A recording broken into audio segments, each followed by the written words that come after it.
first of all, we've got scientific modernity. So, like, obviously, discovering the laws of natural science, discovering the various laws of thermodynamics, the physical universe, the laws of the physical universe, where we begin to be able to control and manipulate and harness our physical environment. And these will be the scientific revolutions of the 16th and 17th centuries. And then, and obviously the corollary of that would be military and industrial, springing from our understanding of how we manipulate. And then, of course, we would have political modernities. So, you know, so democracy, government, ideas of citizenship and statehood, liberal democratic capitalist, but also don't lock out the socialist and communist contribution to that from the 20th century. In both cases, understanding what a state is, what the obligation to the citizen is, and so on. This idea of political modernity. We have things like philosophical modernity, so relativism, epistemological doubt, doubting things like the existence of God, suggesting empirical reasons or rational reasons rather than religious, transcendental, revealed reasons, and so on. And then also finally, I think there would be something called cultural and literary modernity. These would be things like works which have self-referentiality, where you're calling and playing with form and genre, avant-gardism, dissolving the self, having multiple selves and multiple authors, etc., etc. Now, in all of these versions of modernity, I think as a person who's pretty skeptical, I would feel that scientific modernity is the only one where you could really sort of say, yeah, the scientific revolutions that took place in Europe in the 17th and 18th century really sort of began in Europe. I think even though there's various sort of precedents like Persian astronomers and Mogul astrologers and so on, there are definitely, we shouldn't forget that history, but I don't think I would, and many people would deny that the concrete discoveries of Newton and Leibniz and in the 19th century, the various sort of developments with human anatomy really sort of are European. That's of these versions of the modern era, that is the one that is, I would say, is definitely European. But when we talk about the other three, and the ideas relating to the other three, the debate becomes much more contested. Whether the ideas that what we understand by the modern, whether we can really say those ideas of political modernity, of cultural and literary modernity, of philosophical skepticism, whether we can say that started in Europe, I think that is a much wider field and a much more contested field. And I remember, because I attended one of these at the beginning, like 2 days ago, like a hustle, I snuck in at the back and just sat there. But I remember that was one of the questions that you were asking already from the very first day. Like, okay, we have these, somebody said sort of, we have these thinkers, but what are the non-Western versions of these things and so on? And if you really want to sort of like, there are many examples of precedents for many of the things that we think are Western and modern. So, for example, the idea of the nation-state, Basil Davidson in the 1990s really seriously proposed that the Ashanti Kingdom in Western Africa had the model of a nation-state in the 17th century. Amartya Sen's The Argumentative Indian. Amartya Sen spent a very powerful, convincing couple of chapters in that book arguing for the existence of a healthy, atheistic and skeptical and empirical tradition in the Gupta period, and even before the Gupta period in ancient Indian philosophy. So when somebody said 600 AD or something, but you weren't far wrong. If you want to talk about the idea that we are products of our environments, that we sort of, you could actually sort of go to someone like Ibn Khaldun in the Muqaddimah, a 14th century Arab philosopher who was one of the first, I would say one of the first historians to seriously suggest that when events take place, it's not necessarily the hand of God. There may be sort of physical reasons why these events take place. It's not simply there's not simply a divine reason why a kingdom falls or an empire rises or a ruler is murdered and so on. And then I suppose, like, for me, as a literature professor, the thing that really, I suppose, gets on my nerves a little bit is the extent to which when we talk about the novel and the European novel, we completely airbrush out any sense of the non-European origins of the novel. So, when we talk about the novel, and often we sell the novel as some sort of synonym for democracy. It's a polyphonic collection of voices like democracy. The European novel is Europe's gift to the world. I mean, basically, what we have is in the sometime leading up to the 7th century, South Asian narratives begin to move across into the Maghreb, get Arabized sometime between the 7th and 9th century in ways in which we will probably understand to be the Arabian Nights, yeah, the 1001 Nights. At some point between the sort of 11th and 13th centuries, they cross through the Maghreb into Andalusia and begin to get translated into vernacular languages. And this has a tremendous impact on Western fiction, on Western literature. So if you can think of, who's the most famous author, oldest author after Shakespeare in English literature? Cervantes. Sorry, in English literature? Chaucer. Chaucer. What's Chaucer's most famous work? Canterbury Tales. Taken from Boccaccio's Decameron. Right. I mean, both of those are clear responses to these multiple tale collections which were circulating in Europe in the 1300s and 1400s. And this is also true, and this is different genealogy, but it's also true for the impact of Arab poetry in Sicily, which led to the troubadours and which was a strong vein in European Romanticism. Now, I'm not hurling information at you, but I'm trying to point out that this at some point, this genealogy was lost.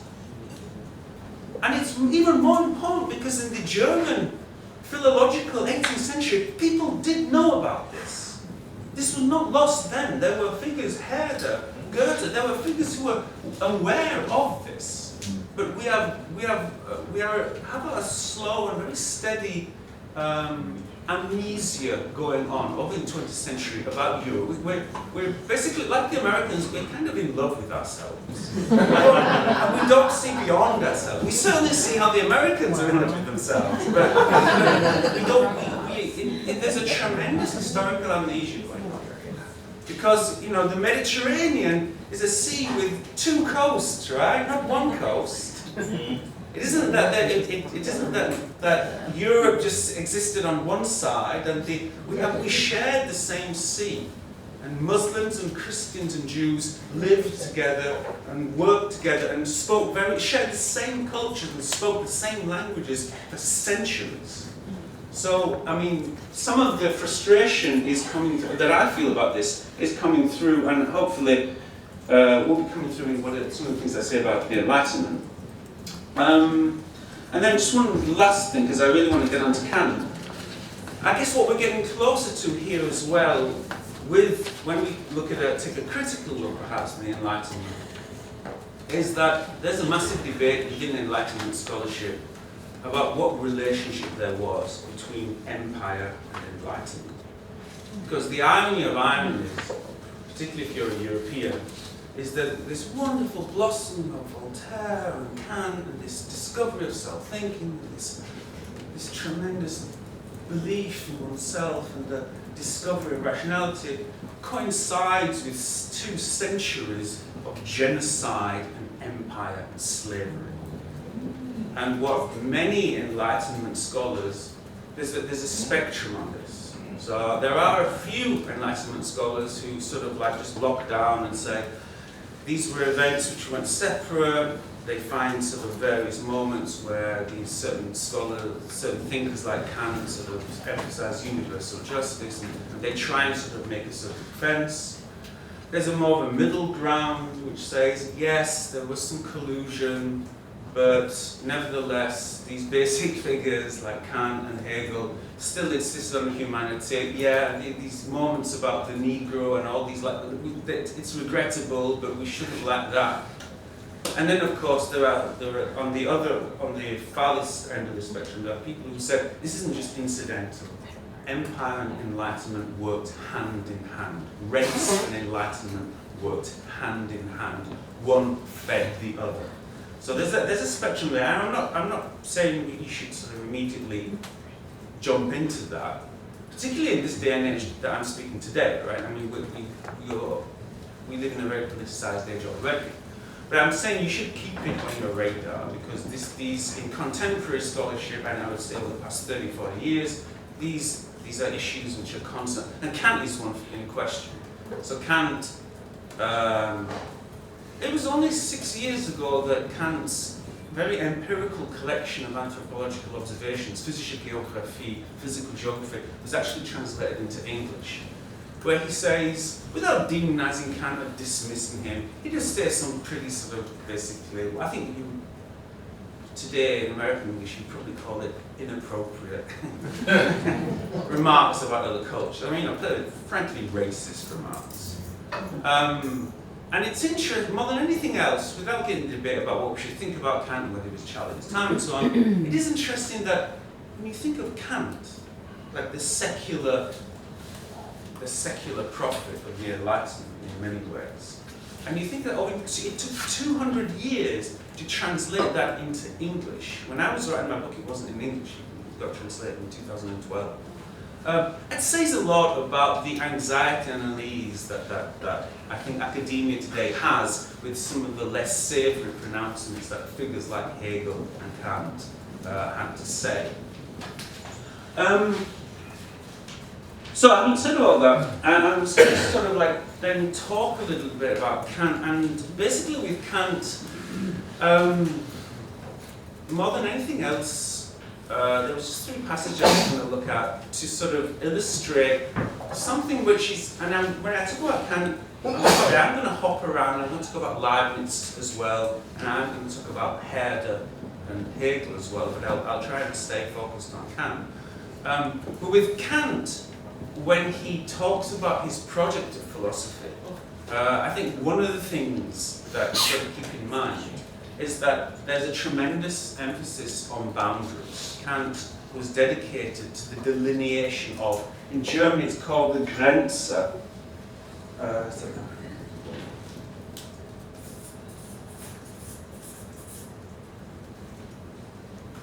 So Kant is dedicated towards delineating the boundaries of various things, but perhaps most importantly, critical thinking, the boundaries of philosophy. Well, and that when you think about those boundaries there, about Grenze, you realize that it's deciding what is and what is not. And for Kant, obviously, primary concern here is deciding what is philosophy, what can be talked about, and what cannot be talked about. What can we sort of call philosophy? What can be verified? But then what lies on the other side of philosophy? What lies in the realm of metaphysics, of superstition, of revealed knowledge? If we're going to understand anything about Kant, that's really, really important that we understand the importance of the boundary of Kant. And so when Kant talks about the project of philosophy here, increasingly it's not just a project of delineation of boundaries, that spills over very often into a kind of topographical space. So there's a number of moments in Kant's work where he talks about the space of philosophy, and then even goes further and talks about where the boundaries of philosophy lie. And he even described himself on 2 occasions as someone who patrols the boundaries of philosophy. We need to police the boundaries of philosophy and establish what is philosophical, was eigentlich die Philosophie ist, and what is not. And you probably guess where I'm heading already, because the more we talk about philosophy as a space, in Kant's work, the more that space begins to feel more and more like Europe. And once we talk about defining what Europe is, implicitly, that which is not Europe helps us in our project. And the various scattered references to Arabs, to Turks, to Africans in Kant's work, and there are very few, but the various scattered references give you a little glimpse of how Kant is trying to show what something is implicitly through what it is not. And I'm talking about Kant, but there are a number of figures all the way through German thought. This is a standard gesture, yeah? That European philosophy, German philosophy, constantly reinforces the purity of its own tradition by referencing that which is not European. The Arab, the Persians. Sometimes it's positive, it doesn't have to be negative. But the function of the Muslim Orient, of the Islamic Orient, is something which is there. I'll give you an example of this, just to give you a sense. So this is from the third preface to the Critique of Pure Reason. Time was when she, metaphysics, was the queen of all the sciences. Can you all read? Yeah. At first, her government and the administration of the dogmatists was an absolute despotism. But as the legislative continued to show traces of the ancient barbaric rule, her empire, these are all my italics, gradually broke up, and intestine wars introduced the reign of anarchy, while the skeptics, like nomadic tribes, who hate a permanent habitation and a settled mode of living, attacked from time to time those who had organized themselves into civil communities. This is still the analogy of philosophy, okay? He's talking about the space of philosophy, but listen to how he's talking about it. But their number was very happily small, and thus they could not entirely put a stop to the exertions of those who persisted in raising new edifices, although on no settled or uniform plan. Now, some people have even gone so far as to call Kant's philosophy, and indeed the German Enlightenment in general, as an ethnic project. In the same way, again, I hope I don't blunder into questions of race clumsily here. In the same that white people never think of themselves as an ethnic group, blah, blah, blah, you get it, right? The Enlightenment tended not to see its own Germanness. It saw the ethnicities of all the things it referenced, but it never thought of itself. Protestantism never thinks of itself as other Christianities are ethno-Christianities, but Protestantism, I'm a Baptist by the way, this isn't true, but Protestantism never sees its own cultural background. And to some extent, what we're going to see in Kant and in other figures is this, that there's this attempt to sort of, in many ways, found the project of philosophy in this space. And there's what I'd like to add to that as well,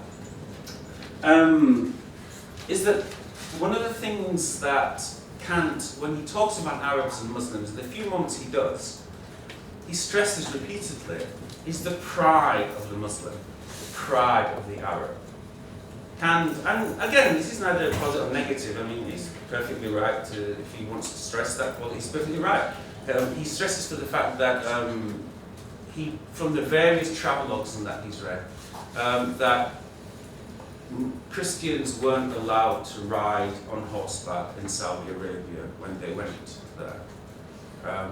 They were forced to dismount. He had read this somewhere, and he says, this illustrates the pride of the Muslim. And you can tell in all of these moments, Kant is really insulted by this. And I think what we're getting at there, and this is a primary anxiety, and it runs through many, many German thinkers, is the fact that the Ottomans, as a Muslim power, play an invisible but I think quite central role in this anxiety. And if you remember, perhaps in England, certainly over here in the US, the Muslim Orient might feel like some sort of faraway, exotic place. But Vienna and Istanbul, the Germans would have called it Constantinople, were basically two cities really not that far apart, on either side, opposite ends of the Balkans. Barely, when Kant is writing, barely 100 years earlier, the armies of Sultan Mustafa IV had marched on Vienna, Belagerung Corvin, the siege of Vienna. And the memory of this was still very, very much in German minds. Many pubs, Kneipe, many pubs in Germany would have been called the Turk's Head. Many people called their dogs Turk. There was verbs like turkeln and turksen, which means to stagger drunkenly, or to swear. There was Turkenglocken, but loud bells of this is all from memories of like 50, 70 years earlier, because by the time Kant is right, in 1770, the Ottomans are not a military threat. Türkensteuer, Turk tax. So the word Turk was very much sort of really in the German vocabulary. But it's more than that. It's a sense that you had a fairly an advanced and sophisticated and powerful Muslim culture, basically 3 days horseback down the road from your own city. And one of the things, and I'll say this again and again, one of the interesting things when I wrote the book is that there is even though the thinkers I wrote about knew about this situation, there was lockdown denial. They stayed with their tropes of Turks as bloodthirsty animals, Turks as savage. They stayed with those tropes, even though in specific cases they definitely knew there were people who visited. They definitely knew that Constantinople, Istanbul, was a sophisticated urban hub, an intellectually thriving urban hub. Half of it was Christian. It was Armenians, Turks, Jews, Greeks. There was an extremely, it wasn't a sort of savage outpost, but they looked at that, they went with their tropes that they had cultivated for a good 400 years. And that anxiety, I think, is kind of central. So, for example, there is this classic thing of the Arab or the Turk who wanders. One of the things Luther says this, Hegel says this, the Muslim wanders.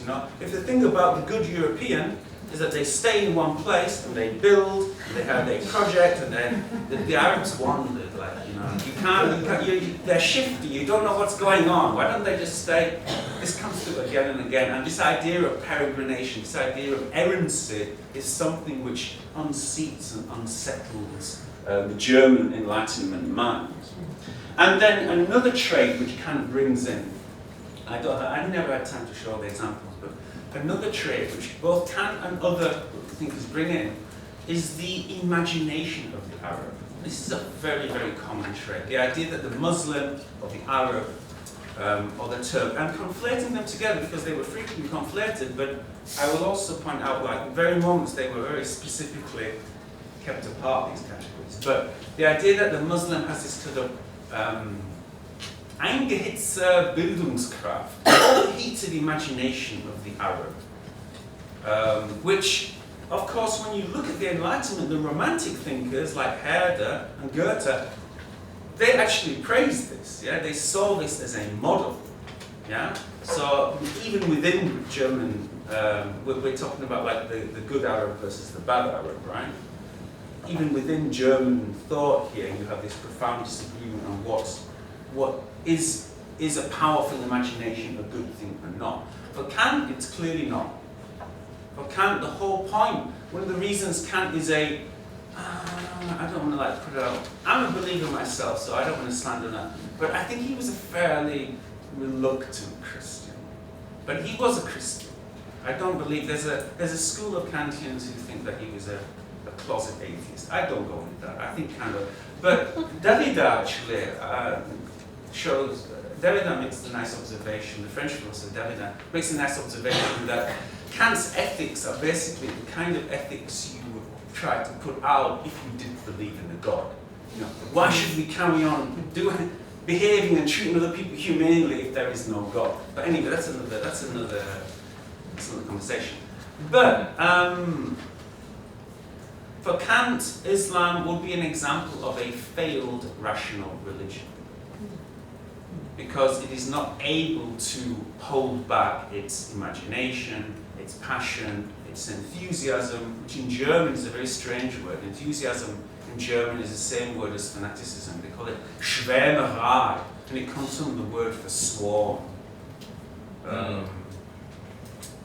And for Kant, one of the tenets of Islam is precisely this inclination to Schwärmerei, to swarm. The Muslim swarms easily. I mean, I guess it's funny. But, so, unsurprisingly then, having said all these things, what comes across here then is that the Muslim is a threat. The Muslim is a threat to philosophy. The Muslim is a threat to Europe. And if you feel philosophy and Europe are synonymous, then the Muslim is a threat on multiple levels. Yeah?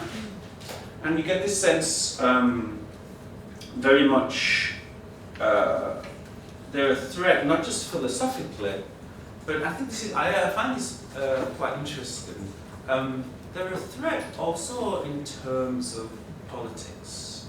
So there's a couple of references in Kant where he compares Muhammad to John van Leyden. John van Leyden, if people know their religious history right, he was a very, he was the Anabaptists. They did a kind of wacko David Corey thing in, so basically they tried to establish their own Christian community. And it's interesting that he compares Muhammad to these kind of slightly deranged Christian attempts at insurgency. But I think even more importantly, when you look at these various figures, and Leibniz is a good example of this, if there's a single thing that happens to the Muslim, is that they are proletarianized. They are seen as a class threat to Europe. And obviously Kant cannot write about this because he's writing before the French Revolution. But there is a whole tradition of associating Islam with Robespierre and the French Revolution. There is a whole tradition of saying Robespierre was a secret Muslim, he was an Oriental, he thought like an Oriental. It's very, very interesting. And you see this in Leibniz, so I'm hopping around now, but Leibniz is writing around the time of the Siege of Vienna. And when you look at the various, he writes letters and diaries, and he writes to a friend, Bosworth, and basically when he discovers that the Turks are about 30 miles down the road from Vienna, his reaction is almost like that of an aristocrat who suddenly discovers an army of serfs in his salon. Like he's completely, and he has an extreme. Yeah, he's terrified. He's like, and there's a definite sort of sense in which the Muslim, the Turk, was seen, and as in Germany he calls it an Asiaticus Landvolk, like rural country people who are uneducated storming into our culture, Christian Europe. And that's interesting because it shows that what we find, what's most interesting, I think, about this period that I'm talking about is that we see this transition from Islam as the enemy of Christ to Islam as the enemy of culture. Yeah? So from the Muslim as Christenfeind to the Muslim as Kulturfeind. What we really see in many ways is the secular transition of this variety of different responses by which we respond to the Muslim. You know, and if you want any good news,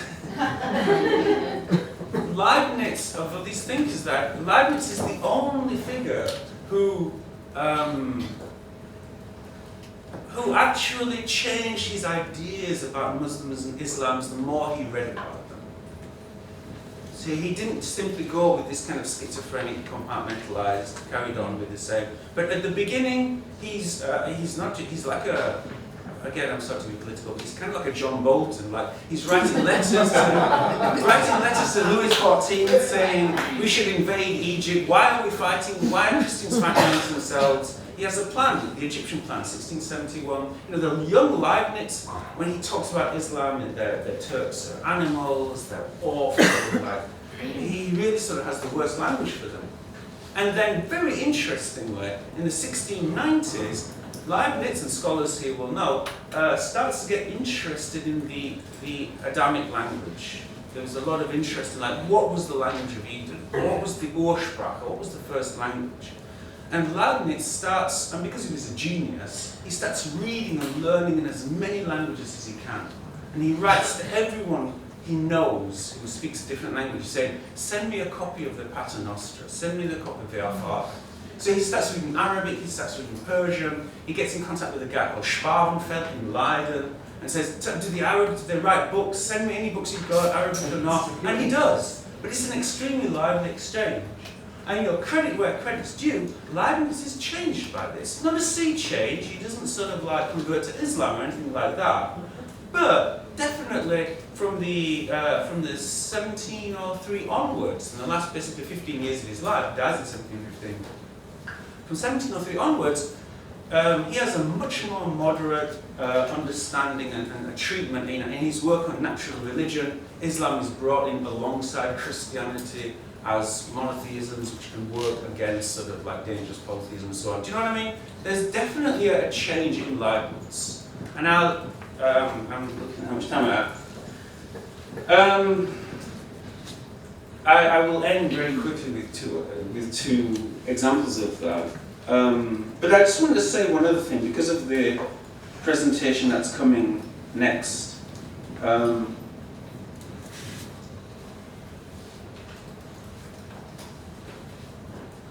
First of all, you probably know that Muslims are also associated with lustfulness and sexuality.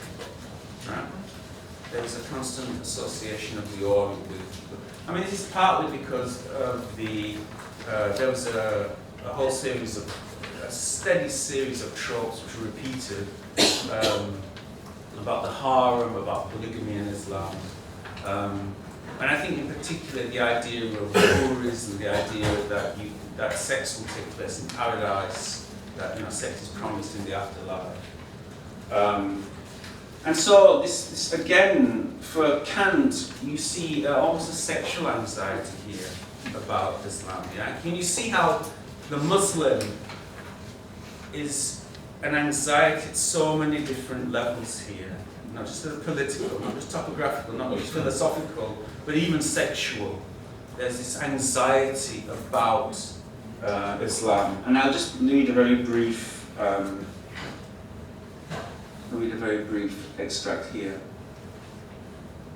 In fact, so far as practical reason is taken as depending on pathological conditions, this is from the Critique of Practical Reason, that is, as merely regulating the inclinations under the sensible principle of happiness, we could not require speculative reason to take its principles from such a source.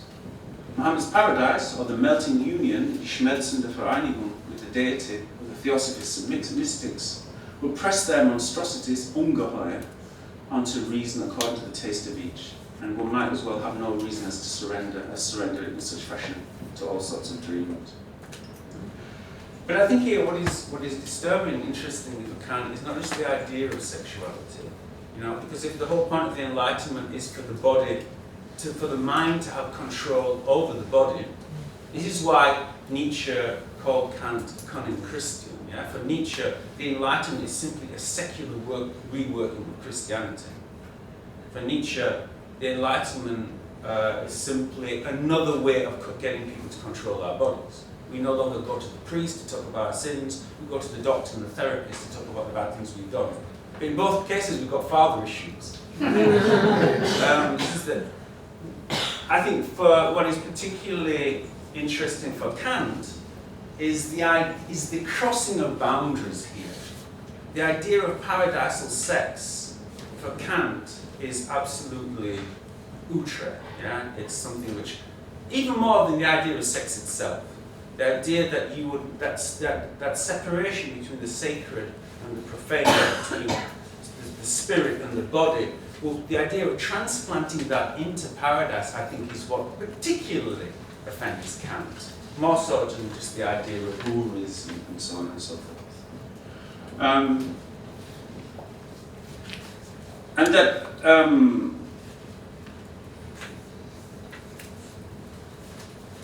let me just take down because I don't want to sort of run over time here. We have plenty of time. You sure? Because I don't want to. Okay, well then I'll just. Another thing we should add is that. 10:40. Okay. It's now 9:40. Never a good idea to encourage an academic to talk more because they will. They won't say, "Fine, that's my time done." But the ungeheuer is also interesting. Like the word ungeheuer, monstrous, takes place. Whenever it takes place in Kant, it always takes place when some kind of private space is being invaded. So when some, again and again, regardless of what it is, often in regards to Islam, but not just Islam, there is the idea of an encroachment upon a space which almost immediately ejects this word monstrous. And here you have it in this passage as well. I wanted to look, actually, though, with that passage, it does illustrate as well, before I go on to the passage that I wanted to talk about Jews. One of the dilemmas, I think, in Kant, and for many German thinkers, was the implicit paradox in the idea of the two cliches, particularly surrounding Turks, but Muslims in general. You have one of them is that they are pleasure-loving, hedonistic, animal-driven, yeah? They love pleasure, and then the other one is that they are fanatical, world-denying, world-hating, Wahhabi, and these two, you know, it doesn't take much to see that there's a problem there, and both Luther and Kant juggle with these, and I think it's really only Kant who tries to provide a solution. He says that the reason they are so pleasure-loving is precisely because they don't believe in anything. They can be fanatical, they're nihilistic, they don't believe in anything. This is why they can behave in these completely contradictory ways.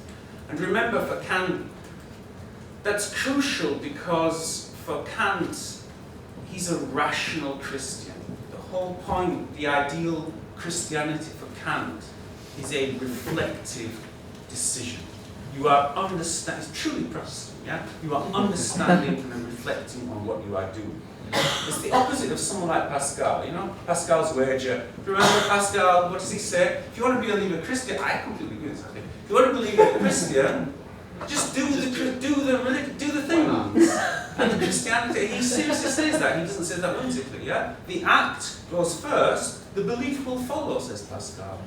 Yeah? He says that genuinely. That's completely the opposite of what Kant is, I can get at. There is no faith here without a proper understanding of what you are doing.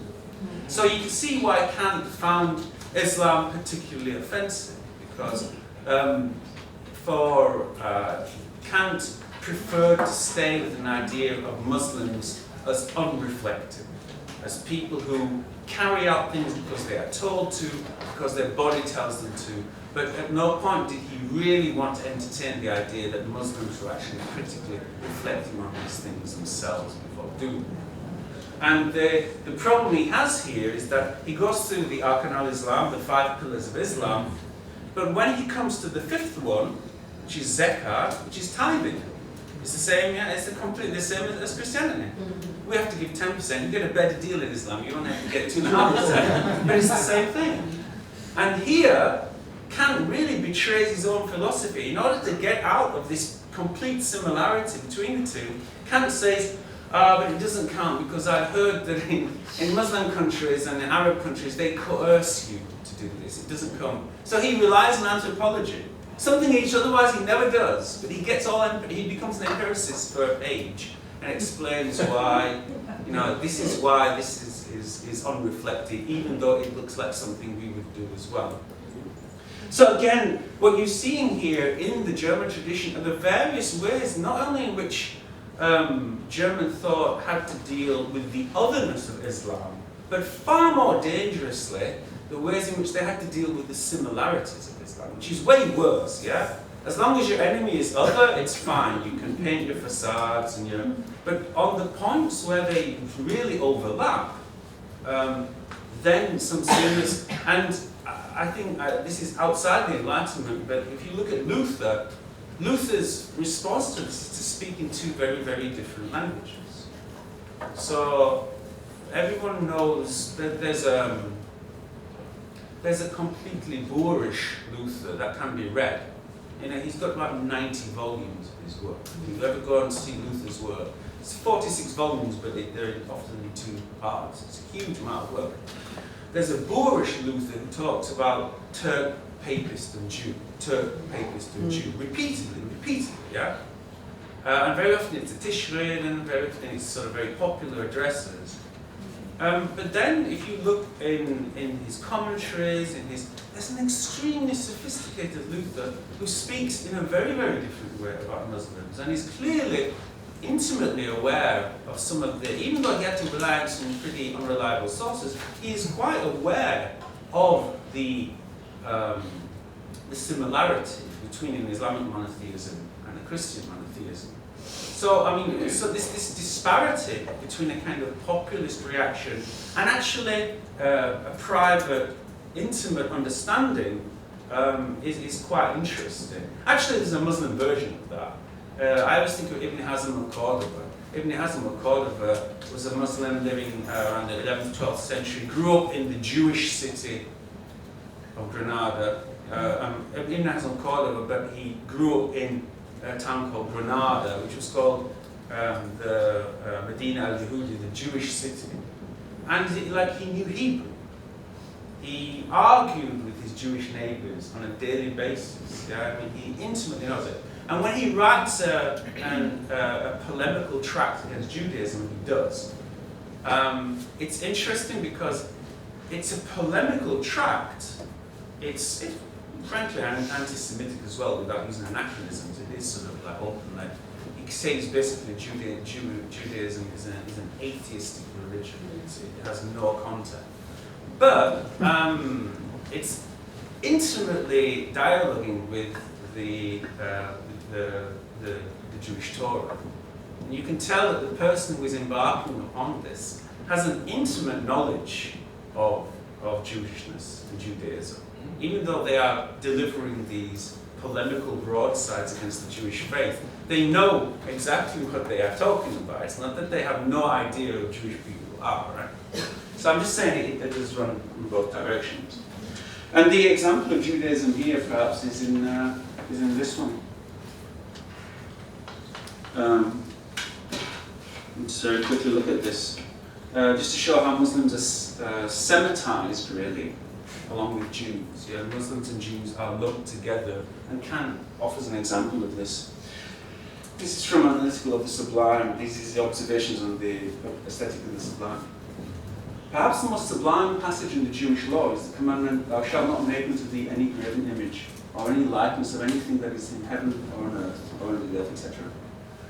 This commandment alone can explain the enthusiasm that the Jewish people, the enthusiasm that the Jewish people in its civilized era felt for its religion when it compared itself with other people, or can explain the pride that Islam inspires. The same holds also for our presentation of the moral law, and for the predisposition within us for morality. It is indeed a mistake to worry that depriving its presentation of whatever could commend it to the senses will result in its carrying with it no more than cold and lifeless approval, without any moving force or emotion. It's exactly the other way around. Once the senses no longer see anything before them, while yet the unmistakable and indelible idea of morality remains, one would sooner need to temper the momentum of an unbounded imagination. Unbounded, right? Important for Kant. Remember what I said about boundaries, yeah? Grenzenlose Fantasie is a complete anathema for Kant. The momentum of an unbounded imagination so as to keep it from rising to the level of enthusiasm, and to seek to support these ideas with images and childish devices for fear. And that images and childish devices there can, like a good Protestant, is taking a little swipe at Catholics there. He doesn't say it. Don't ever underestimate, again, I'm a Baptist, but don't underestimate the ability of the Protestant in a reference to Islam to take a swipe at the name. Image and childish devices for fear that they would otherwise be powerless. I think the first thing to say, and again I'm deliberately looking to the next presentation, is that for Kant, Jews, you hear this term Judeo-Christianity. For Kant, Jews were separate from Christianity. Kant says infamously, Jews for a long time have had a garment without any man in them. They don't, because they cannot accept the resurrection. Their faith relies on a vacuum. to go a little further, and you'll probably hear this in the next presentation, but many German thinkers really saw Jews as kind of zombies. Well, why are you walking around practicing your Judaism? Christ is risen. What's the point of your faith? You know, it's like you're still using Microsoft 98. We have I mean, I'm joking, but really, it's sort of, in many ways, the essential difference there. And I mean, you could be cynical and say there's a racial difference, and there could. I don't think we should leave race out at all in a look at this period. I think the notion of Volk, of Rasse, was something extremely sensitive at this time. And incidentally, it plays in all kinds of very weird ways. When we come to these texts, we should be very careful of taking, not bringing our 21st century glasses with us. Because, for example, Hegel, when he talks about the Turks, he says that they are Caucasians like us. Yeah. So Leibniz as well, when he talks about Muslims, he says they're probably, I think he classes them as European in his own sort of strange racial list, but don't come with givens about, it's not always as clear as that. They have very strange. But there is definitely, by the time we get, and this is probably past Kant, by the time we get to sort of the last decades of the 18th century, the ripple effects of Jones and the various discovery that the Indo-Iranian languages and the European languages are basically linguistic cousins, this was coming through.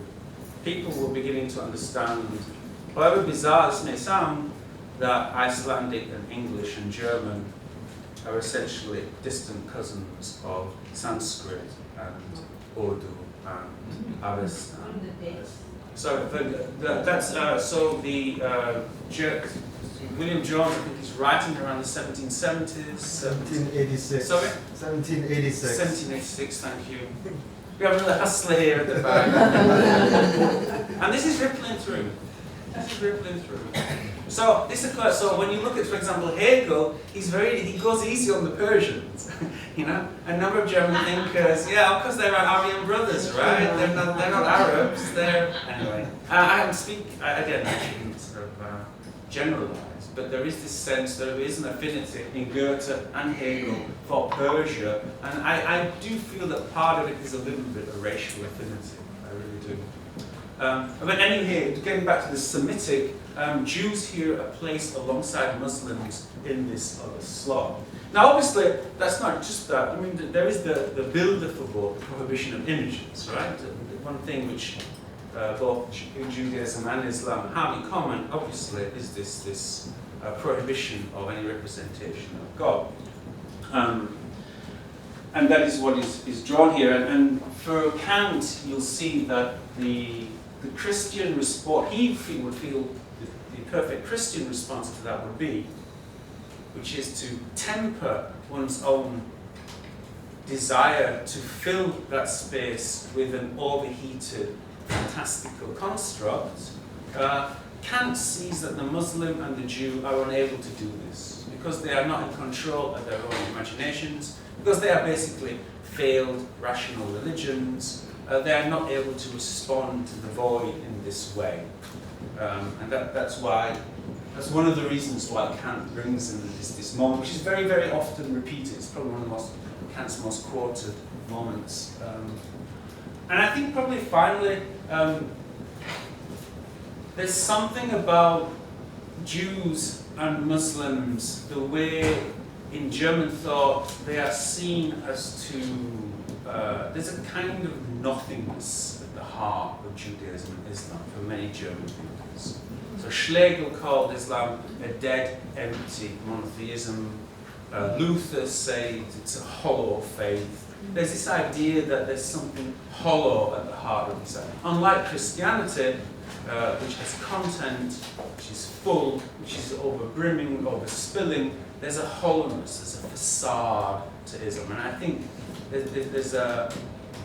that might explain perhaps the way, other than the obvious reason, the way in which, and other than the racial reason, the way in which these two groups are lumped together for Kant at this moment. So like, when I mention, I feel so strongly about the way, because like, Edward Said is one of the most famous scholars. I think even people who outside of academia would have heard of him, and he has this very famous book on Orientalism where he basically brilliantly argues that a construct of the Orient was built over the 18th and 19th century, and this construct of the Orient, the sole function of this use of Orientalists, including that army of Orientalists that Napoleon brought in with his army when he invaded Egypt in 1802. The sole function of that is to legitimize military domination, legitimize imperialism. That is the sole function. So Orientalism has this function, and he brilliantly, and I think fairly accurately, sort of like points out the complexity of ways in which scholarship really sort of served this ideological purpose. But I think one of the reservations I have about that is that it does let mainstream thinkers like Kant and Hegel and Goethe off the hook. Because one of the things that I've encountered in my work was that it's not that the Orientalists provided all this misinformation and then the mainstream thinkers downloaded it and just sort of internalized it. But on the contrary, there really were sort of some sober attempt to speak in sophisticated and intelligent ways about the Ottomans, for example. And we have clear examples of mainstream writers reading this, like I said at the very beginning, and simply filtering it out. So we see a filtering out of the Muslim Orient.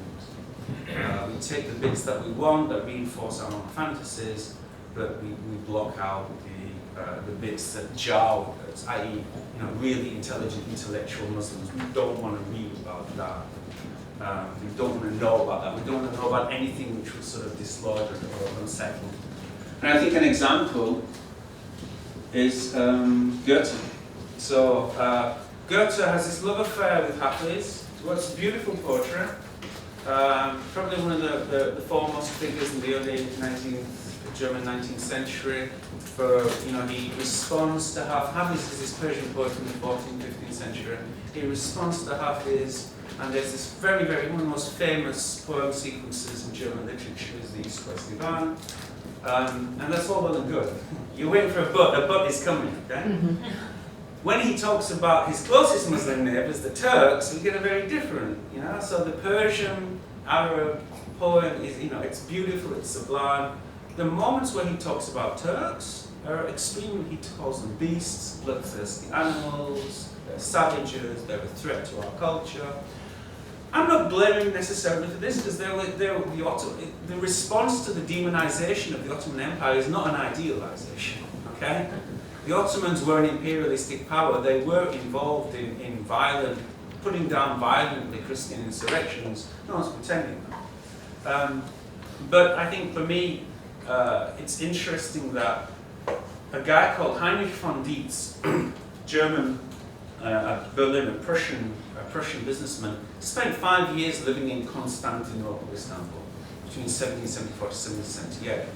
And I think he's famous because he got into a massive argument. He was an amateur Orientalist. He came back after 5 years in Turkey and made an anthology of Turkish writing. And really sort of, and in this anthology, you get a real sophisticated sense of the culture that he dealt with, that he really sort of lovingly reported. And it is a little bit Orientalist, but it's definitely not sort of, ridiculous and sublime. And in it, he says he talks about his undergoings and interactions with ordinary Turks and how he had such a positive feel for the city, and clearly a love of the city. He got into a massive argument with a very famous Orientalist called Josef von Hammer-Burgstaff, and Goethe followed this argument because he was inspired by both of their translations. Yeah, he followed them both. And Heinrich von Dietz had struck up a letter exchange with Goethe and wrote several letters to Goethe, and Goethe did reply. But it's interesting that, so here is one example of Dietz writes a letter in 1816 to Goethe, and he's saying, he's come back to Berlin, and he's saying how frustrated he is in Berlin. Because, you know, there are Turks in Berlin, but people just don't, well, I'll read the letter for you. This is Heinrich von Dietz, the Orientalist I'm talking about, writing to Goethe. Even the questions which are put to us by Orientals, because Heinrich von Dietz worked often as an interpreter. He worked as an interpreter. For the Turks who were doing business in Berlin, he interacted between two. Even the questions which are put to us by Orientals, put by us to Orientals, by us Germans, are often so clumsy and indecent that we ought to be ashamed of them. Someone once asked me in Berlin whether they made shoes in Turkey. I replied, you can see for yourself that I didn't come back barefoot. Somebody else once asked a young Ottoman of about 20 years of age, a young Ottoman, a Turk, why they didn't have any arts or sciences in Turkey. I was too embarrassed to translate this question to the young man. Instead, I told the questioner that in Turkey they have their own arts and sciences, just as in Europe they have theirs. My attempt to keep the question a secret from the young man was in vain, however, for he guessed what they had asked, went red with anger, and asked me in his language, do these people think we are dumb animals? Now, you get a lot of these letters to Goethe, and Goethe gives polite replies.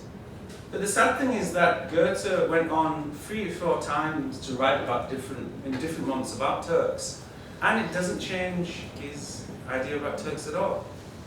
There's one slide in the very 1823. There's one final. I think it's a preface to Sermon poetry. He writes about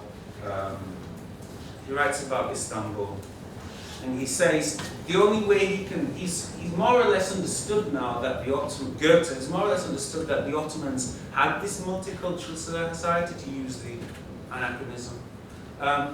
So he says in his preface, the Turks are not stupid, they give a little bit of tolerance to the Greeks and Serbs, but you know, it's only to control them better. So it's clear that to some extent he's cottoned on that it's not complete despotism. But I think this is it's one of the many examples in which people like Goethe, A, couldn't handle the actual Orient. They loved the poetic, sublime Orient, but they didn't want the actual Orient, yeah? But then secondly, how they encountered real archival information, real empirical knowledge, but unlike Leibniz 100 years earlier, it doesn't significantly, they compartmentalize, they carry on with the tropes that make them feel most comfortable with. Another example, and I think an equally powerful example, it's at the very end of, I guess, the period you would call Enlightenment, is Hegel. Hegel is famous for this sentence: the present, driven back into its Asiatic and African quarters, and tolerated only in one corner of Europe through the jealousy of Christian powers, Islam has forever vanished from the stage of history at large, and has retreated into Oriental days and revolt. Yeah. Islam ist von den Horden der Weltgeschichte verschwunden. And Hegel says, he also says in a different place how Africa has disappeared from history. So, now, I mean, Hegel's a sophisticated thinker. We've got time to go into him. That doesn't make any sense properly until you look at Hegel's background and you see the books that were in Hegel's library. He had so many books from different about Turkey, he had a whole stock of not just Orientalist texts, but also actual translations of works like Ibn Khaldun's Muqaddimah. He had French reports critical of Orientalist images. But I think even more importantly, Hegel was the editor of a newspaper for 2 years, between 1806 to 1808. He edited a newspaper called the Bamberger Zeitung. And when I was in Berlin, I looked at this newspaper. I went to the north of Berlin. It's huge. You can give yourself a hernia just getting it out. It's a huge volume. You slam it on the table, and I read the. And you know what? I felt really ignorant and I felt really prejudiced because I felt like a kind of smug liberal. I thought, I really did. I thought, oh well, let's see what they come up with in early 19th century German. Yeah, right. I mean, it's going to be sort of cliches and I'm not joking. The level of coverage, in its sense of internationalness, in its sense of unbiased, shaped many of the newspapers that we read today. I'm really not joking. It was, I mean, you know, all of the culprits. Yeah, the whole cohort. You know, I mean, so for example, this is Bamberg is like a medium-sized town in southern Germany. It's 1807, 1808. It's a 4-page, sometimes a 6-page newspaper. You had reports from Rio de Janeiro, from New York, from Sierra Leone, all over the world, and often they were like translated from the French into the German. A genuinely international newspaper. You had very intimate following up of Ottoman wars and conflicts. Ottoman fights with the Wahhabis in Saudi Arabia was being reported with. You had reports from the Ottomans themselves translated. How often on CNN do you hear an Afghan or a Yemeni talk? Never, right? You know, you can grow old waiting for someone who's actually been bombed to get on the TV channel as a pundit and say, right? But you know, in this paper there was. So I guess my point is that history may have disappeared, Islam may have disappeared from Hegel, from history, but it didn't disappear from Hegel's newspaper. He was working, as the editor, he was working with this stuff on a weekly basis. So for me that's a very striking example of someone who, the disparity, which I encountered again and again, between what people purported to say, but then when you actually look at the minutiae, the archival minutiae of their notes, of their diaries, of their letters, very often a very, very different voice comes out. And someone like Schlegel, we don't have time, but someone like Schlegel would also confirm this.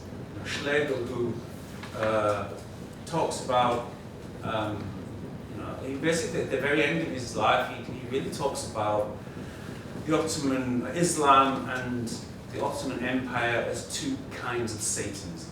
He really, at the end of his life, is completely lost in a sort of.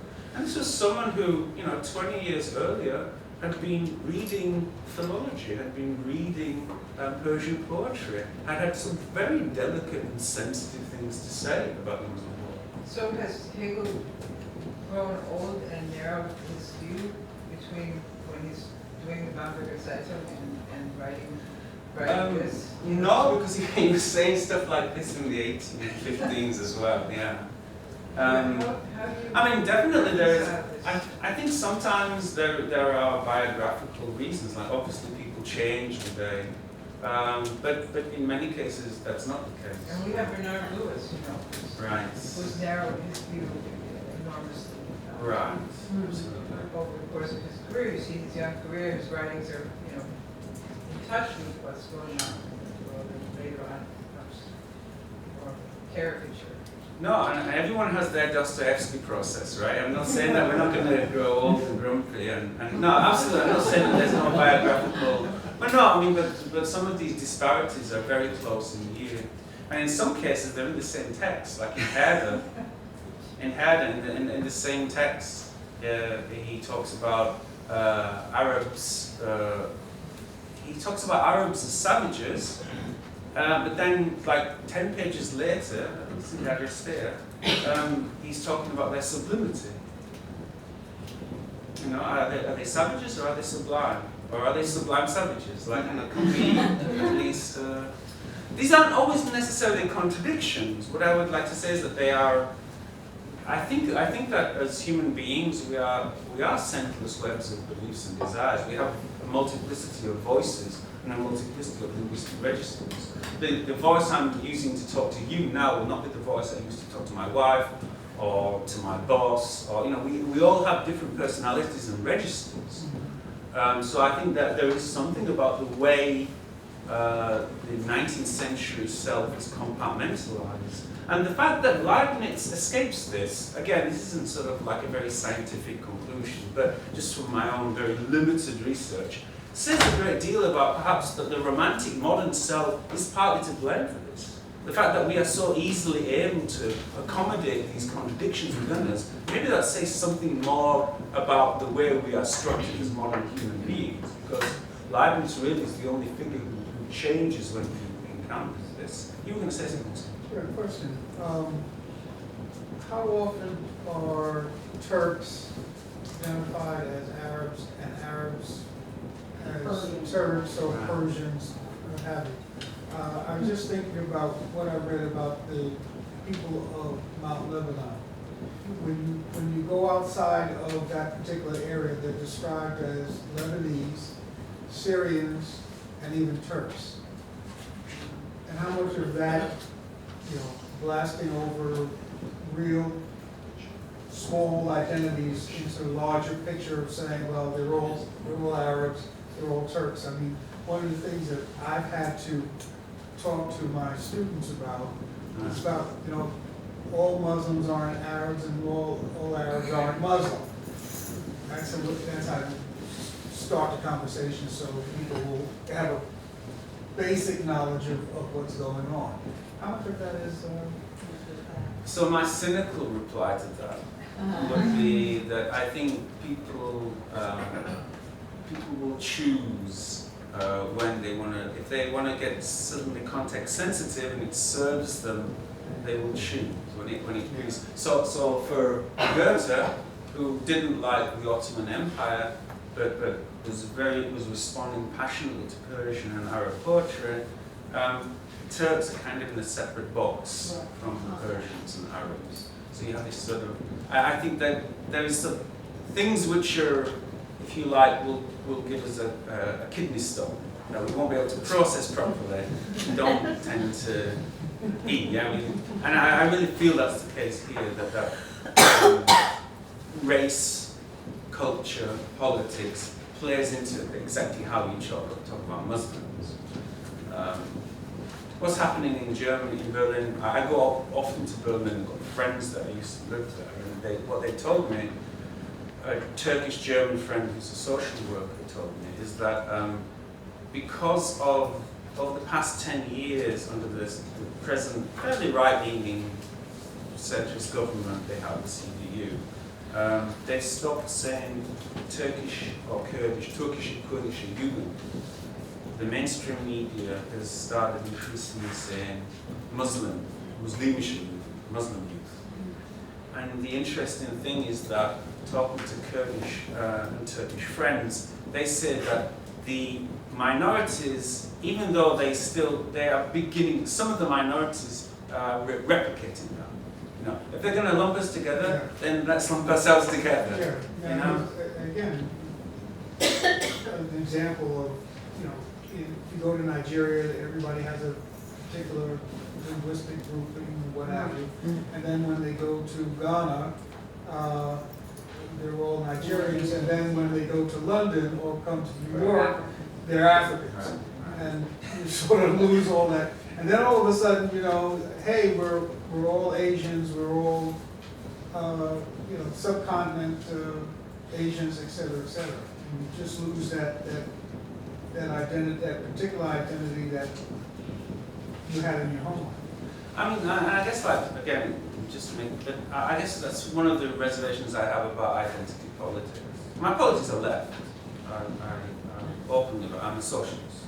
But I think some of the ways in which there's a danger in playing with identity politics, because an attempt to sort of find a solidarity that cuts across all of us can sometimes be defeated by a progressive, I'm not saying always, but sometimes it's a difficult game to play, knowing when it's right to call someone out because a minority is being unjustly trapped, but at the same time, sort of like introducing a set of tensions which then prevents you all from talking about the things that threaten you and oppress you, the bunch of rich people, whatever, who are trying to mess us over.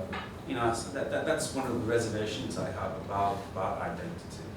And what people are going to say, certainly in the 19th century, is that identity comes largely with the nation state. It's the nation state that brings this about. So, and I'm talking about Ottomans, I'm not just talking about Ottomans, it could be in Christian empires as well. No one's making a wonderful argument for empire. But one of the things that we look at these pre-modern empires is that, you know, people more or less did their own thing. Like, it wasn't that big a deal if you were a Muslim or a Jew or a Christian. Yeah, there was relatively less pogroms or ethnic cleansings. They're not idealizing it. But as soon as we have the nation state, as soon as we have this space, which is Turkey or France, or, you know, as soon as we have these spaces where everyone has to have the same identity, then identity becomes something potentially subversive and even lethal. Yeah? But can I just say I guess one of the things which, and I think you've experienced all this yourself in your classrooms, yeah, but it's much easier to love the distant neighbor than the neighbor next to you, yeah? And I'm sure there are even racists who love Africa. I'm sure there are people who will love, in fact, you know, when I was in East Germany, one of the circuses that used to come around it was called Africa Came, Africa. And it was like, you know, and I think it was an African troupe that was going around East Germany, sort of like, and some parts of East Germany are really racist. Like that, if actual African immigrants were to walk there, it would be dangerous for them. It would genuinely be dangerous. But it's okay for a circus to come. Do you know what I mean? And I think there's something like that going on here. That we, the explanation of the way the Turk was treated, as opposed to the Persian or the Arab, the poeticization, the sublimization of the Arab and the Persian had something to do with the fact that the Germans didn't immediately see them as a threat. The impotent other, militarily impotent, is so much more attractive than the powerful other, right? You mentioned about the founding. Speak up, please. Okay. Thank you. I know that you mentioned the founding of the nation state and that identity, but I have a question about that because even prior to the nation state, when, for example, you had the Crusades and other conflicts that occurred, and even what you shared about Martin Luther, because obviously Martin Luther wrote some very anti-Semitic literature. In fact, Adolf Hitler often quoted from Martin Luther. So, my question is simple. Would you say that a lot of this developed because of the fall, because of what happened progressively with the Crusades, and then also linking into the literature and things that Martin Luther, as well as other, I guess you could say, Protestant and even some Catholic individuals who were a part of the papacy, wrote about various groups, including Jews and Muslims? Do you think also that attributed to it? I think if there's a single thing which is attributed, which I would attribute to, it's something which links the Crusades and Luther. It's the idea of the space, of a Christian space, I think, modernity, and a Christian space which cannot tolerate the impure amongst us. It's interesting, we talk about the two times that the Turkish armies almost stormed the gates of Europe, yeah? 1527, 2829, and 1683. The first time Sultan Suleiman, magnificent, the second time. And you see Luther's response to it. It's very interesting, it's very different from Leibniz's. So when Luther writes about it, he doesn't mention the word Europe doesn't exist. He talks about Christendom. It's our Christian space which is being I know, and I think it's powerful fantasies like that. They are very powerful. And you're right, I think, to sort of like on the question, does that necessarily begin with the nation state? Yeah, I agree, it doesn't. My only reservation about the nation state, though, is that when you look at the kind of identities that a nation state would bring in, they're almost always completely artificial. You know, we sing these songs and they're like, it's nonsense, right? But it's like Turkey, for example, that the idea that suddenly, you know, we're not Armenians, but suddenly we're all Turkish overnight. If you can't speak, sorry? Of course, we speak Turkish. Right. And even if we don't, we should shut up and only speak the language. So, you know, I guess that is the only reservation that what perhaps makes nation-state identities, and I say this as a statist, I am a statist, but I do think that that is the danger in all nation states, that suddenly we all have to have one identity. And I'm sure you, at this present time, I'm sure you are probably intimately familiar with the issues of that. Yeah. This gentleman here behind, and then. So I'm curious about how, if this was sort of the dominant way the Germans saw, the Muslim world saw the Ottomans, how then can we explain the alliance between them in the First World War?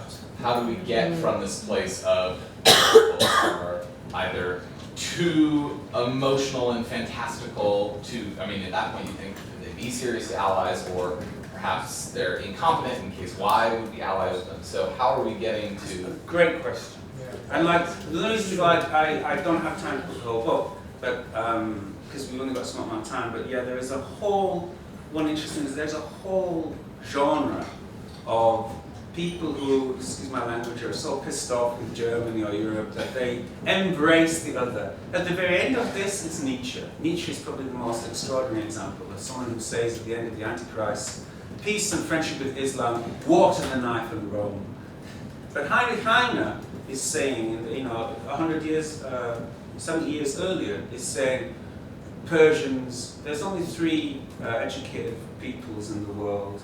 He's German, right? German Jew.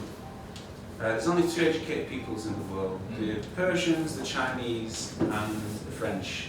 And I wish I was a Persian. I'm so sorry that I'm German. I wish I was a Persian. And there's a number of these. And there's even earlier, there's a whole millenarian tradition of, they called them Turco-Calvinists. So there were people who, this is when there was an extended war between an extended war between the Ottomans and the Catholic Habsburgs, and there were northern Protestant princes who were contemplating an alliance with the Turks. And some of the figures, Leibniz commented on this, but Comenius is probably the most famous figure on this, Jakob Böhme. There was a number of German thinkers, and it was eschatological. It wasn't just, they really thought that one of the signs of the last days would be that the Sultan will make an alliance with the German princes, and then they will march on the Antichrist in Rome, and then the Sultan will convert to Christ, and then the millennium, the Messiah.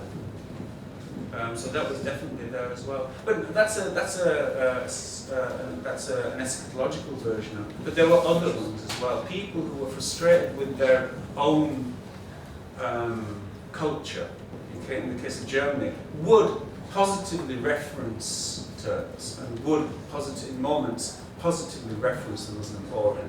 And this isn't just Germany, in France as well.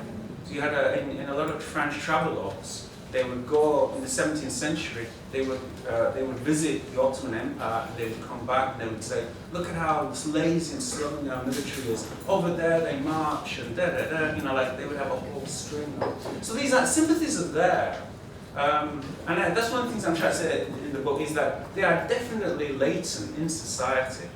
But there's something about like the way in a hegemony, there's only place ultimately for one pole position of view. And it seems to be that even though there was this wealth of complexities, certain tropes kept recurring because they were so gratifying. My feeling is that they were so gratifying to a certain fantasy. The idea of the Muslim as a fanatical animal was so gratifying you couldn't let it go. Because if you had to accept the reality that there was this civilized, intellectual city on the shores of the Bosphorus, barely 2 days horse ride from Vienna, your entire narrative of the supremacy of Christian Europe would crumble. How can you do that? You've got to stay with these cliches. That's my response to it. But it's a great question. It is actually one of the tensions in the book. Gentleman in the back? Yes.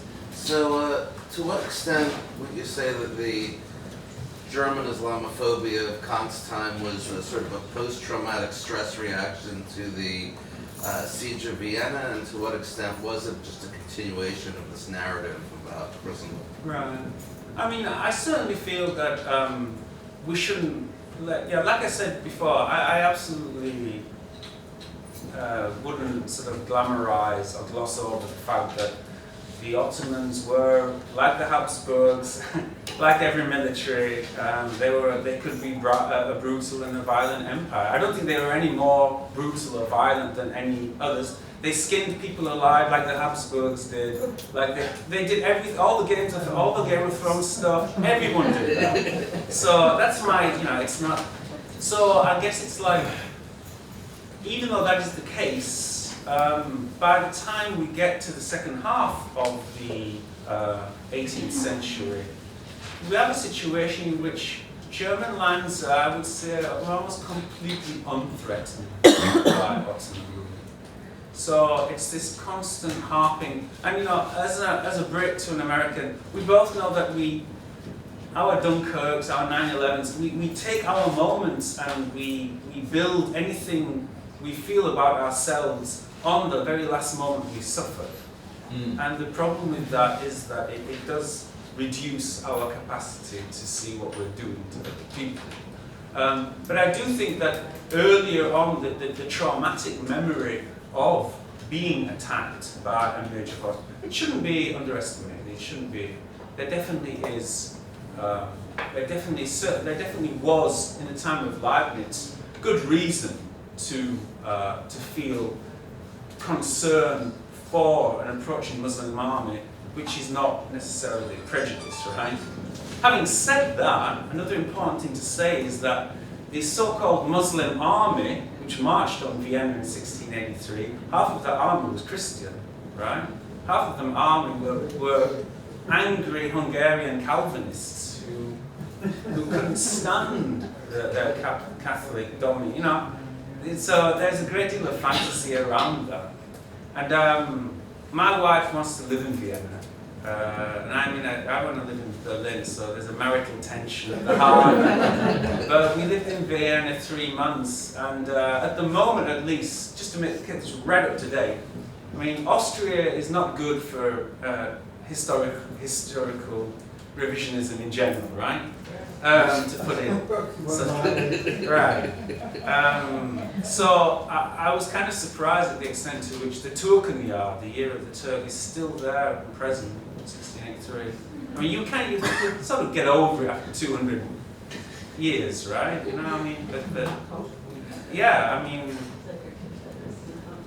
And they're taking all that stuff and they're offloading it onto immigrants who come today, And then, of course, ISIS, there's a whole casserole there, And, of course, I say casserole, but, it's not a good situation at the moment in Austria. The politics are extremely rival. They had Sebastian Kurz as president. It was like openly Nazi, I would argue, openly sympathetic to neo-Nazi movements. And I do think that this memory, the difficult part of your question, because I sympathize with it, is it's difficult to sort of draw a line between a genuine concern for your own self-interest, which, a German in 1683 I would have a lot more time for, and a kind of historical fantasy in which the looming Muslim is always a threat. And where we draw that line, I think, particularly today, trying to talk about something 300 years ago is a challenge.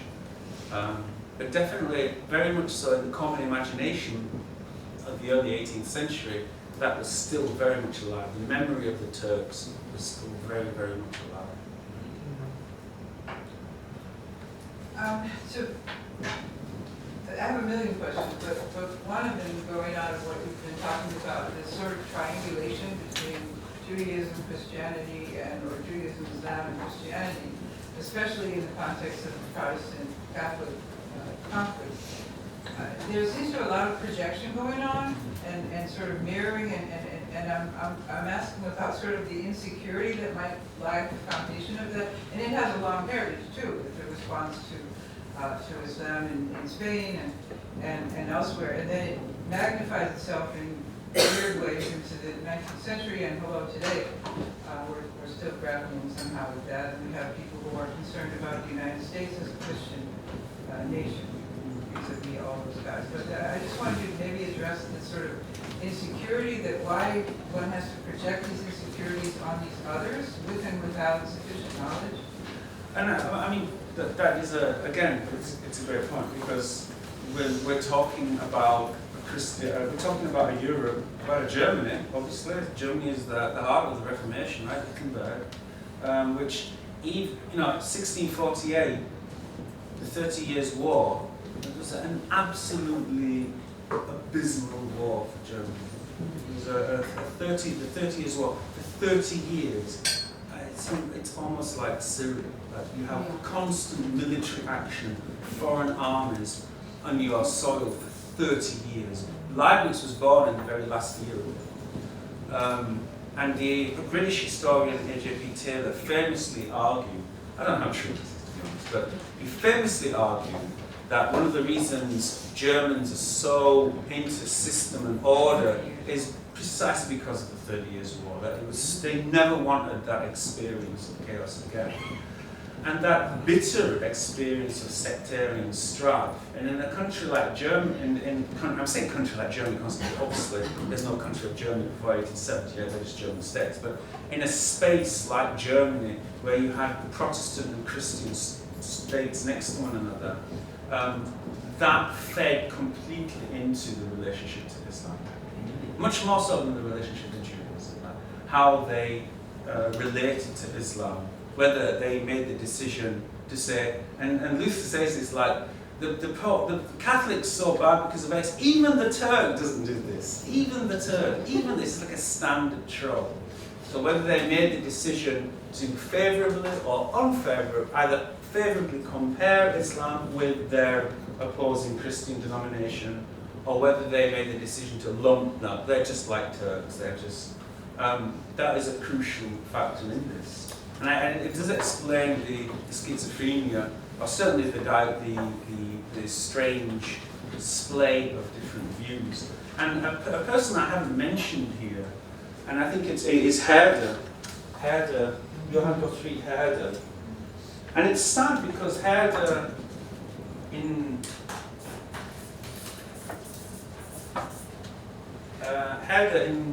gets a bad deal compared to Kant. Kant is seen as the child, the figure of the Enlightenment, helps us all. Yeah. Herder is seen as the father of nationalism. But if you actually read Herder, he's probably one of the earliest critics of Eurocentrism and imperialism. And why alone, he says, why alone should our little western corner of the world possess civilization? The plans to raid, the Portuguese plans to raid Mecca and Medina and colonize them, he said they were just disgusting. The destruction of the Ottoman port of Ismail, he called a war crime. It's like 1780, 1790. But I bring him up because Protestantism is a core part of this. He sees Protestantism. One of the ways in which he related, when he spoke as a Protestant, he really sort of sees a proximity between Protestantism and Islam as opposed to Catholicism. And I think there's a perverse version of that in Nietzsche. There's a perverse version of that in Nietzsche, where Nietzsche perhaps going the other way around, Nietzsche sees Catholicism. Nietzsche's main enemy is Protestantism. He says Luther was a self-hating, cunning priest. And Christianity is the most insidious stroke of. He says, if we never get rid of Christianity, the Germans will be to blame. He has. It's such a great. I mean, it's kind of funny. But he has this sort of like, so even Catholicism, because for Nietzsche, the main thing about Christianity is that it makes us hate our bodies. It turns our body into the enemy. So in that respect, you can see that something like the cliche surrounding Islam, that it was obsessed with sex, and that Nietzsche says, great. Nietzsche says Islam is an example of a religion that says yes to life. It's not like these self-hating Protestants. It's something, yeah. So yeah, again, but it's so complex. But basically, what I'm saying is that the Catholic-Protestant tensions play out even in secular ways, and even centuries after Wittenberg, we see them play out in different ways. Did the Muslim world or the other side understood these conflicts between the Protestants and Catholics? I think there's probably when you say, I don't know about the Muslim world, but there's certainly examples of where Ottomans very cleverly, a bit like, again, sorry to be controversial, but a bit like the way the US played with local differences, or the way the British played with local differences in India. You've got examples in the Balkans of where the Ottomans played with, so for example, they understood that in the Balkans, in Hungary, the Calvinists were really unhappy with the Catholic oppressors. And one of the pashas even comes to a Protestant service, and so that because they're financing the Calvinists to rise up against their common enemy. So there's definitely a strategic intelligence. Whether strategic intelligence means you're overwhelmed, filled with love for your neighbor, I don't know. But there's definitely a strategic sensitivity. I think I've gone on enough. I think we're probably winding up, right? Is there any more really pressing question? One more? There you go. Yeah, one quick question. I wonder if you could comment on these two terms. I'm thinking of the sort of Islam and that term kind of contrasting with Luther Christendom. Not talking about Europe, but talking about Christianity. But then the later term of the Ottoman Empire being the segment of Europe. So it's still making a reference to power, but in that second term, it's a definite Europeanization of the Ottoman. Yes. How did that happen? What do you mean? So the process of basically incorporating the Ottoman Empire into a sense of they are Europe also. They're weak Europe, maybe they're the modernities of Europe, but they're also Europe. Because that does bring that Istanbul and Vienna in the same continent, so to speak, right. Put them together. And it's a I don't know how much minimizes the otherization of the Ottomans, but it seems to put them in that context. And perhaps even in modern day compare or discussions about Turkey's entrance to the European Union, which is now all on hold. But even the idea that Turkey could join Europe is because it's a European power. But that's a change. But that semantic complexity didn't reach what you're talking about, which is what most German commentators found it very hard to accept. That particularly by the 19th century, the Ottoman Empire half of it was run by Greeks, Jews, and Armenians. You know, it was an exoterically Islamic empire, but all the ambassadors were Greeks, and so that complexity is something which, if they ever accepted it, if German commentators ever accepted that, it was usually, the only thing that I can think of is the way they talked about there were people called the Fenarians.